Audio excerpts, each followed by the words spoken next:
Jeff, I saw Raymond working on the kind of that bumper role in power play last night and today. What do you like about him in the middle there? Well, first off, he's a right shot, so it allows kind of the power play to work the way that we'd like it to. I would also say, I think Razor can be good in a lot of different spots. I think he'd be good on either flank, and I think the one thing about a bumper, if you got a really really smart bumper who can score, they can make your power play way better, and I think he can do that. I think he can do both those things. I think he's really smart, and I think he can score in tight. So. We'll see how it goes. We think it allows us a little quicker puck movement, the way the hands are set up, and gives us more options. Is there a trade-off in terms of like that spot doesn't maybe get as many puck touches as one of the flanks? You don't necessarily control it, so there's a trade-off there. I think certainly he's got good poise and can control it, but we don't really want it to be a slow, controlled power play. Anyways, I actually think it does get as many touches. I actually think it has a chance for tons of offense. That spot, both from shooting the puck, but also from rebounds. You get tons of opportunities to get looks at rebounds. I think the 1 year in here, Nyquist was in the bumper. He scored tons of power play goals the year before I got here. Obviously there's some guys in the league that have been great bumper players. We're going to play one tomorrow in Patrice Bergeron. I think he's an elite bumper player, and he gets lots of offensive touches from that spot. Braden Point does as well. So I'm not worried about, I think that the level of puck control could be less. The level of touches, I think, will be just as many. I think their touches right in that scoring area that matters the most. And ultimately, we'd like it to be a quick power play. And then the Mesnikov on the Suter line yesterday, what did you think of him, and what does he bring, I guess, to that group? Yeah, I think Vladdy's playing well. He's played good hockey here for a bit, and I think he brings a guy who is responsible, that can make plays. And I think he made a real good play in the rush to Fabry. Fabry made a nice play for a real good look early in the game. He's responsible defensively. He plays with jam. So I think Vladdy's been done a real good job for us over the last month. Thanks. Yeah.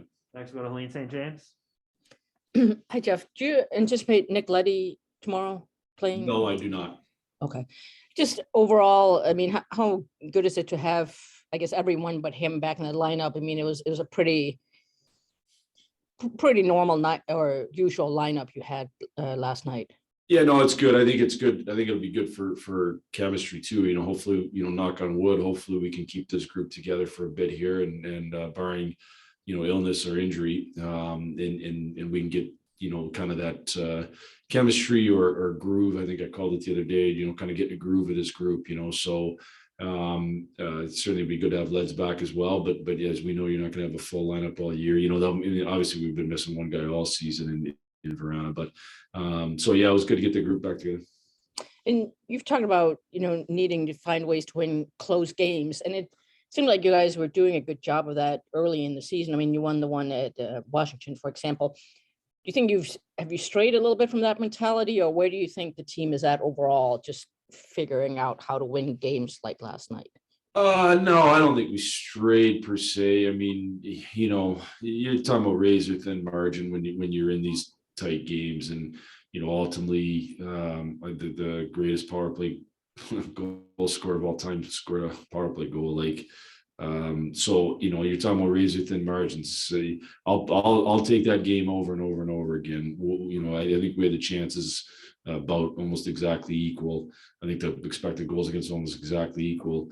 They've got one of the better records in the league. They're a team that I think is considered to be a team that's going to contend for the Stanley Cup. We just got to keep playing good hockey, and the more you're in those spots, the more position you're in to win. And certainly we could have won the hockey game last night. We got to make the play at the critical moment over them. Have we done that at times this year? Yes. Have we not? Yes. And it's just part of the process. But you want to be in those spots as much as possible. And lastly, just do you have a conversation with your team? I mean, you mentioned last night you wish their Moritz had just skated away, so he hadn't gone to the box. Fabry gets called on that late penalty. That about the balancing playing with bite versus not ending up in the box. Yeah, we have talked about it. And we talked about it today. Just there is a balance there, and it's a balance of playing with that emotion, playing with that high compete without letting it get over the edge. And I thought, the game was emotional in the third. This crowd was going, and we got to make sure that we keep our emotions in check, and that you don't cross that line. And obviously, we lost Moritz for 2 minutes that we didn't need to, and he's one of our more valuable players. And then they scored a power play goal on the late penalty. So it's something that we'll keep working at. Thank you. Answer, Con? Yeah, Jeff, Suter scored last night, going to the net, something you talked about earlier this week. And he's a player that has a tendency that's part of his game, is to get his nose dirty there in the crease. I mean, just how vital is that to his success, just that facet of the game? Well, I think it's vital to any player's success, and I think it's one of the reasons why Suits has been able to score goals in the National Hockey League, is because he does get to the net. He is good around the net. He's most of his goals are from that net area, and I think if you want to score consistently in this league, as a hockey team or as an individual, you better get to the net, and then you better find ways to score with tips and rebounds and plays around the cage. And obviously, you got your couple of guys in the league that can score from the outside, but most guys aren't scoring on a consistent basis from the outside in this league. So I think he does a good job at it, and it's something we want to make sure we're good at as a team. That's something that Zadina could possibly learn from too. I know he likes to unleash his shot there from the face-off circle, but just getting more at the net, getting those dirty goals from right around the crease. Yeah, no, for sure. I think Z is learning to be a guy who gets to that middle ice, and we've talked to him lots about it. And it's been an ongoing process since he turned pro. And I think when he was playing junior, he could score from the outside, and he scored a lot from the outside. And I think as you get into pro, it's really, really hard. And so I think he's worked hard to try to become a guy who gets the inside, and we're going to keep working with him on it. Thanks, Jeff. Yep. Ted Colton? Hey, Jeff, is he speaking of Zadina, is he a guy that could really use a goal here soon? I mean, we can always talk about body language or whatever, but it seems like he could I don't know, maybe his confidence is kind of dwindling, or what on a lower ebb right now, or what do you think? Yeah, I think I'd like to see him score, in a sense that I think he's played good hockey, and he's created through work and through going to the hard ice and through those things a number of opportunities. And so when guys are doing it right, you'd like to see them get rewarded, and they will over time, but you want to see it happen before they start to lose hope in it, so certainly he needs to control it. He can control and continue to do it right, and I know he'll get rewarded. He's just got to stay with it. What'd you think of that line last night? I mean, I know you had kind of had high hopes. Maybe that line was going to click, or two ago. I mean, is it coming along, you think, or what? I think prior to the break, they were playing really, really good. I liked the line. I didn't think they were quite as good last night, but that's just, again, they had, I think Ern's had one practice. It's just hard to come off that much time and expect to be great. So, anyways, I think the line is going to be a good line. I think it has been a good line, and I'll keep watching and judging them as we move forward here. Just tomorrow, I mean, obviously it's still early in the season, but division game, rival is probably going to be right around the playoffs.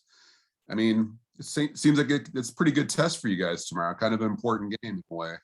No question. Obviously, as like I said, we played a team that I think is going to be right there at the end last night. I think we're playing another one tomorrow, and so we're at home. We've been a real good home team. We got to make sure we find a way to go in tomorrow night's game or tomorrow afternoon's game and play great hockey, and keep finding that balance of giving up minimal scoring chances, but keep trying to create a little bit more while we do that. I think the O-zone D-zone time ratio was about 50% each last night. They won it by like a 0.2. We'd like to keep turning that ratio and try to end up where we're spending more time in the O-zone than the opponent. If we do that, we think then you really can start to turn those scoring chance ratios over. Good stuff. Thanks, Jeff. All right, those are all the questions we had for Coach Blashill today. Thanks everyone for